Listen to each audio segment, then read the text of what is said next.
सर्वसामान्यांच्या हक्काचा आवाज जागर जनस्थान।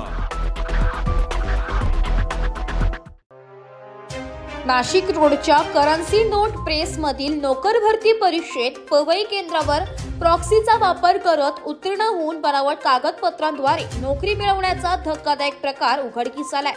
त्यानुसार पवई पोलिसांनी 7 जणांविरोधात गुन्हा दाखल केलाय। आरोपी मूळचे बिहारचे रहिवासी असून त्यांचा शोध सुरू आहे।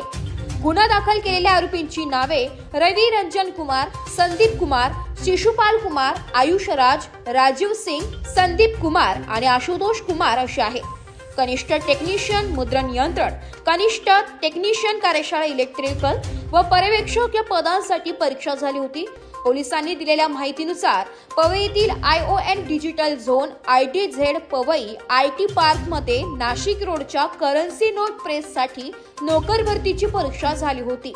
13 मार्च 2022 ते 4 मार्च 2023 रोजी घेतलेल्या परीक्षेत 7 आरोपींनी कटक कारस्थान करून परीक्षेसाठी डमी उमेदवार दिले होते।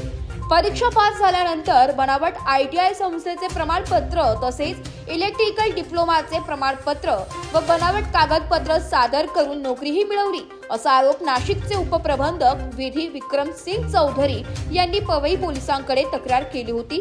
पवई पोलिसांनी 30 जून रोजी गुन्हा दाखल केलाय। जागर जनस्थानकरिता संदीप नवसे, नाशिक।